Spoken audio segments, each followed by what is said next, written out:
साम्राज्य सामान्यांचा 15 ऑगस्ट स्वातंत्र्य दिनानिमित्त काँग्रेस भवन येथे सोलापूर शहर व जिल्हा काँग्रेस कमिटीच्या वतीने खासदार प्रणिती शिंदे यांच्या हस्ते ध्वजारोहण।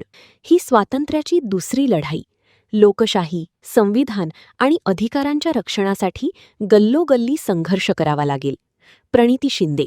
15 ऑगस्ट स्वातंत्र्य दिनानिमित्त सोलापूर शहर व जिल्हा काँग्रेस कमिटीच्या वतीने काँग्रेस भवन सोलापूर येथे खासदार प्रणिती शिंदे यांच्या हस्ते ध्वजारोहण कार्यक्रम उत्साहात संपन्न झाला। यावेळी शहर काँग्रेस अध्यक्ष चेतनभाऊ नरोटे, जिल्हा काँग्रेस अध्यक्ष सातलिंग शटगार, दैनिक सांजचे संपादक अविनाश कुलकर्णी यांच्यासह माजी महापौर, आजी माजी नगरसेवक, काँग्रेसचे पदाधिकारी, विविध फ्रंटल सेलचे पदाधिकारी व कार्यकर्ते मोठ्या संख्येने उपस्थित होते। तसेच यावेळी सोलापूर शहर जिल्हा काँग्रेस व सेवा दलाचे वतीने सेवा दलाचे ज्येष्ठ कार्यकर्ते शुकूर शेख यांना इलेक्ट्रिक दुचाकी गाडी भेट देण्यात आली। या कार्यक्रमाचे सूत्रसंचालन सेवा दल काँग्रेसचे भीमाशंकर टिकाळी यांनी केली।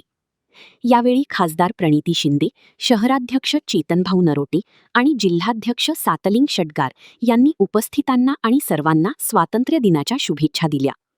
यावेळी बोलताना खासदार प्रणिती शिंदे म्हणाल्या, सर्वप्रथम 15 ऑगस्ट स्वातंत्र्य दिनाच्या सर्वांना मनःपूर्वक शुभेच्छा।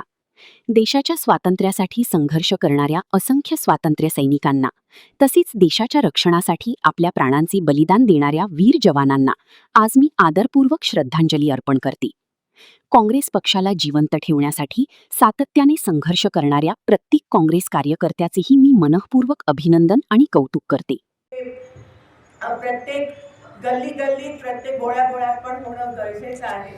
छात्रों की गूंजच्या माध्यमातून विद्यार्थ्यांना एकंदरीत आपण त्यांचे जे अधिकार आहे त्याचा अनुभव करून दिला आणि पेपर लीकच्या पार्श्वभूमीवर, कारण का एज्युकेशन शिक्षण पण ह्या लोकांनी सोडलं नाही। शिक्षण क्षेत्रात पण ह्यांचे विचार जी कट्टरता आहे ती घुसवली, ज्यामुळे या देशाच्या भवितव्यावर परिणाम होणार आहे आणि वेळेत आपण त्याच्यावर ह्या ठिकाणी जेनझी जे आहे ते थांबवू शकलो।